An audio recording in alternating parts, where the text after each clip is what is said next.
I acknowledge that nothing happens by chance, that we are all here by divine appointment. As I acknowledge our viewing audience, you tuned in at this moment because we are opening the space to allow God to do what God does best by means of each and every one of us who heard the call. Whatever we conceive our higher power to be, whatever name we put on that presence, that which is within us is greater than that which resides in the world of conditions, appearances, and effects. It's always going on out here. But when we remain in that place within us, centered, and knowing that whatever goes on in the objective world, though 1,000 be at my right hand and 10,000 at my left, it shall not come near me. For I am in a high place, and I will not come down. When we really affirm that we are not going to give our power and our energy away to what's going on in the outer world, because those things have gone on for millenniums. But the truth of our being, standing in that power, is to acknowledge I am a co-creator with my Father, Mother, God. God and I are the majority. Now there's a scriptural verse that says, narrow is the gate and straight is the way for those to enter in to experience the kingdom of heaven. Now, our topic today is the gateway of spirit, that we're all passing through that gateway. The minute that we release that this is just a physical universe and with empirical science, the quantum physicists have already stated and written books and given lectures and seminars and workshops about quantum physics, that where thought goes, energy flows and a life unfolds. So narrow is the gate and straight is the way for those to enter in. It means I cannot take all my excess baggage. I can't take all my hurts and my past wounds and all the stuff, the grievances and all the little grudges that I've held. I can't take those in if I want to experience heaven on earth. I love that story about the samurai. And he wanted to meet with the wisest man in all of Asia. And he traveled many, many days, a year and a day, to find the wisest man in Asia, a great sage. And he found him. And he said, tell me the secrets of the universe. Tell me the difference between all things, between heaven and hell. And the sage, the wise sage, sat and he looked at him and he said, you, a great samurai, you come all this way to ask such a silly question? Look at you, the stupidity of it all. And the samurai took out, he was just unbelievably the wave of fury that swept over him, and he took out his sword and he went to strike him, and the sage said, that's hell. And with that he stepped back and he sheathed his sword and fell on his knees and said, forgive me. And he said, that is heaven. The moment that we come into awareness, the moment we realize that we can let go and let God do what God does best by means of us, is to recognize energetically the opportunity that is there. Every time we strike out and give our power away, we diminish our energy field. We give away our life force energy. Every time, and remember that the throat chakra, a chakra in the ancient Sanskrit, means a wheel of spinning energy in a clockwise fashion. It's the power center. The heart is the seat between heaven and earth. It opens to the doorway to the soul. Jesus got it. He said, hey, it is done unto you as you believe. Where your treasure is, there your heart will be also. Keep your heart in all diligence, for out of it come the issues of life. That's the heart. James Allen said, as a man, woman thinketh in their heart, so are they. It's the feeling center. It's the energy of the heart that we spoke of last week, with that energy of love. And as we acknowledge the power center, decree a thing, Jesus said, and it is established unto thee. So when we utter certain words, that which we utter becomes the outer experience of our lives. So we stand porter at the gate of our conscious mind, allowing those things out that are going to serve. What is worry but the morbid use of the visualizing capacity of our mind? There was a great life coach, and she said, you hang on to these stresses of life. And so she took a glass of water and she said, what is this? And they all thought, well, actually she's going to say, is the glass half empty or half full? And she says, how much do you think this weighs? And someone said, 8 ounces. Someone said 20 ounces. And she said, if I hold this for a minute, it's all right, isn't it? If I hold it for an hour, my arm begins to ache. If I hold it for a whole day, my arm becomes paralyzed and numb. She put the glass of water down and said, when we hold on to our burdens, our stresses, our worries, we diminish ourselves in our energy field. We have to learn to let that go. Is there anything I can do about it? If so, what? And it's not the biggies. I'm leaving for Africa on Tuesday. I'm, getting all my ducks in a row, and I've got 2 elderly doggies that think they're puppies, and they're on certain meds, and the one has an ear infection, and so I went to the vet, and they said, well, we don't have the meds that we need, but we know you like to go to Costco. I said, yeah, because it's usually a $50 reduction from what you charge. Thing like that. So I went to Costco, that evening to get the pet med, and they looked in the emails, they listened to the phone messages. She went through all of the messages in all the little purple boxes and could not find it. And I said, I have traveled all the way over here. I am leaving for Africa on Tuesday. I need my pet's ear medicine. And, I'm feeling frustrated, being the great spiritual leader that I am. And she was so sweet. She said, well, did she get a name? I said, did she need a name of somebody? She called it in. She's called in many prescriptions. And I said, well, I'm going to breathe through this. And I said to her, would you care to breathe with me? She goes, yes, that's fun. So we breathed. We're at Costco. People are in line thinking, oh, God. And, we're breathing. And I just said, I have to let this go. So here's my malaria meds, immunity, and here's my other. They filled that in 10 minutes. I was out of there. I had to go back.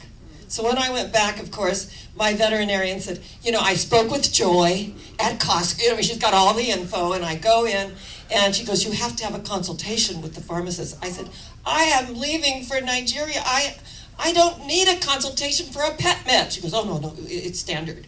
I said, I don't care what it is. I gotta go. Give me my pet med. I went and reached for it, she grabbed it like this, and put it over here. And so I'm standing there. They're all filling prescriptions. I see this great, wonderful, lovely black man, and I said, I am leaving for Africa on Tuesday, and I need my pet med. He goes, where in Africa? I said, Nigeria. He says, I am Nigerian. Where are you going? Are you going to land in Port Harcourt? And I said, yes, I'm landing in Port Harcourt. I'm going out to Madonna University, and I'm giving a lecture on the biology of belief. Give me my pet med. And of course he did, and he goes, I don't think you need a consultation with this. And I said, I don't think so either. And we had this nice little exchange. And I thought, isn't it wonderful that we can take the routines of life and frustrations and stuff that happens, and we can make a shift and turn it into a celebration of life and love, even at the Costco pharmacy. So wherever we are, yes, thank you. Wherever we are on the planet, there is that opportunity, because it is not the biggies. We arise to the occasion, to every tragic, sorrowful thing in our life. We are triumphant and victorious, but the everyday. I had somebody honk at me when Linda and I were making a deposit at the ATM, saying, hurry it up. And I turned and said, the machine only goes so fast to deposit checks, right? He goes, well, you can do more than one. I said, oh, thank you for that. I needed that information. I forgot. Thank you. And I was really sincere, and he laughed, and we let it go. But it's not the big things in life that get to us that we give our power away to. So the gateway to spirit is to realize we got to let that go and live in the eternal moment, the eternal now, this moment, this opportunity that we have. I don't know how many of you have read The Horse Whisperer. And it's a wonderful, wonderful book. And I've had horses for years and years. And his name is Monty. And his father was an itinerant horse trainer. He went from ranch to ranch, from farm to farm, training field to training field, and took him out of schools. And when he was a senior in high school, the senior project was to write an essay on your dream.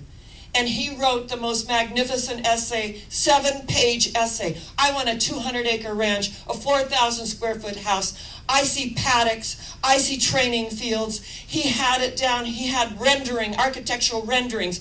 It was magnificent. And he turned it in, and he felt so great. And when he got it back, there was a great big red F on it with a note from the teacher that said, "See me after class." He went up and he said, "Why did you give me this F?" And he said, "Because this is an unrealistic dream. Your father's an itinerant horse trainer. He moves you from city to city, town to town, place to place. Do you realize the money that it takes for a 200-acre ranch? Do you realize a 4,000 square foot house and the stud fees alone and buying the horses? You'll never reach that dream. Go back and write a realistic dream and then hand it in for your senior project." He went home and he said to his dad, "This is my dream. What should I do?" His dad said, "Son, you know yourself better than anybody knows you. You do what you feel moved to do." He thought about it for the night.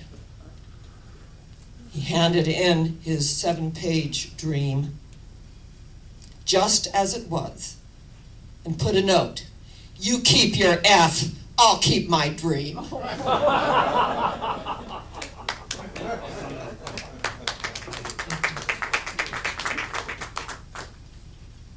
Years later, when he had a 200 square acre horse ranch with paddocks and training fields and amazing horses, a 4,000 square foot home, he would have the children at risk come and ride the horses and the ponies.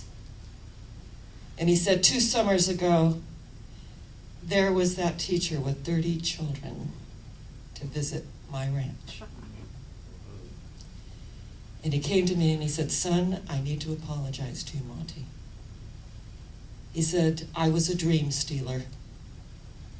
I no doubt I stole many, many dreams of the students in my classes. I deeply apologize."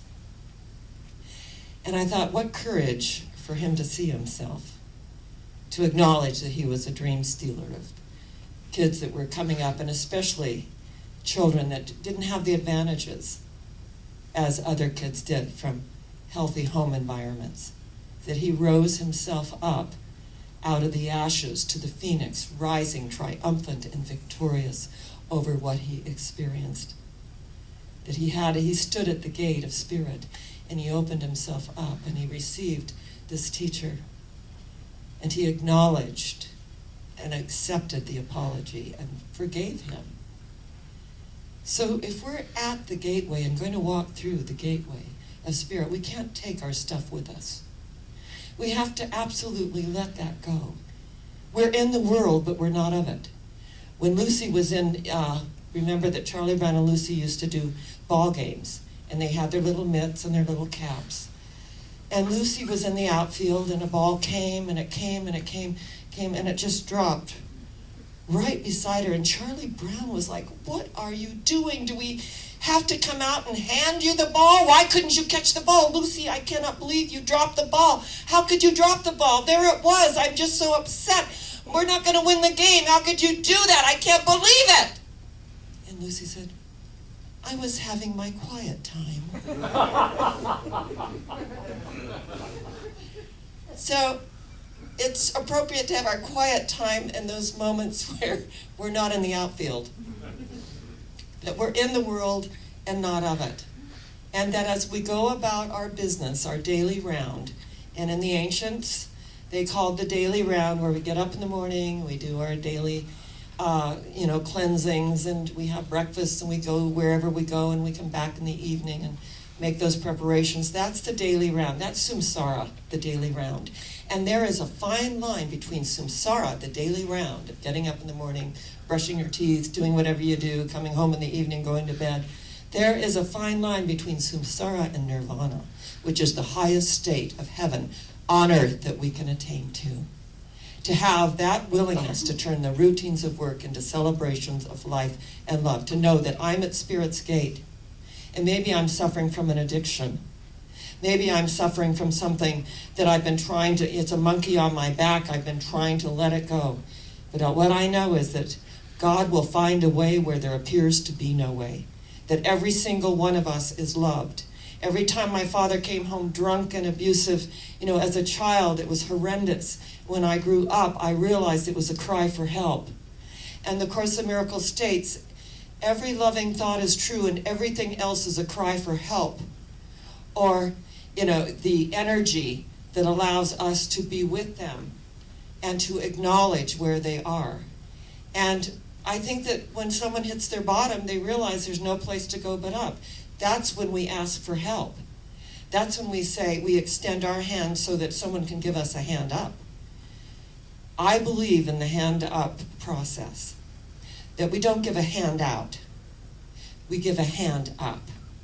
And when we're at that place to give a hand up and realize every loving thought is true and everything else is a call for healing or help, regardless of the form it takes, and we're not going to judge anyone's process, that all have sinned and fallen short of the glory of God. All have made mistakes and fallen short of the true self-image is what that means. To have sinned was an archery term that meant you've missed the mark, you get to do it again. So many of us have missed the mark. We're subject to the human condition. But you know what? To all the dream stealers, you can keep your F and I'll keep my dream. That dream lives within each and every one of us, that it arises as the phoenix, that it is right with us here and now, and that we ride the carousel, reach for the golden ring, never to finish, only to begin again. Life is a circular thing. Life is unfolding. Narrow is the gate and straight is the way for those to enter into the kingdom of heaven. Yes. What is hell? Every time I strike out. What is heaven? Every time I fall to my knees in gratitude and say thank you for being in my life, for this experience and this opportunity that I've been given. It's a blessing to be with you today. I take your love with me to Africa. I take your light with me to Africa, and I always say that I'm from the Interfaith Spiritual Center. It's a Catholic university, but they seem to, understand that all paths that lead to God are good. And when they do the Mass, they do it in their tribal costumes and in dance and in music. It is so beautiful. It is such an experience. So I take your love with me, and I'm flying high, right? We're all flying high and going where? Higher yet. Where are we going? Higher yet. Where? Higher yet. And so it is. God bless you, and I love you.